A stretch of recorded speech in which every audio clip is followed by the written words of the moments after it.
ప్రజల తీర్పుకి సంబంధించి ఓ పక్కన తీర్పు ఇచ్చేశారు. పదే పదే రాహుల్ గాంధీ చెప్పేటటువంటి మాట, ఎన్డీఏ నేతలు మాతో టచ్లో ఉన్నారు, మేము అనుకుంటే ప్రభుత్వం కూలిపోతుంది అన్నట్టు. దమ్ముంటే కూల్చి చూపించవచ్చు రాహుల్ గారు, ఎందుకంటే అంత సీన్ ఏం లేదు.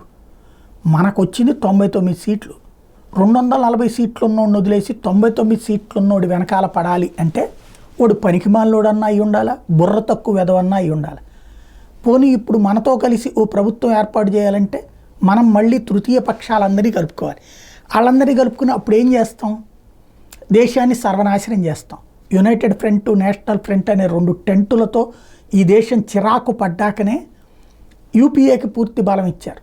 తీరా చూస్తే ఆ యూపీఏ విఫలమయ్యాకే ఎన్డీఏకి పూర్తి బలం ఇచ్చారు. అప్పుడు కూడా తయారైనటువంటి తలనొప్పులు చూసినే సంకీర్ణ రూట్లో కాకుండా ఇచ్చుకొచ్చారు. ఇప్పుడు ప్రస్తుతం ఉత్తరప్రదేశ్లో జరిగిన వివాదాలు, రాజస్థాన్లో కూటముల ఏర్పాటు, ఇది రాజస్థాన్లో తిరుగుబాటు, ఇట్లాంటి వాటిని మనం క్యాచ్ చేసుకున్నాం.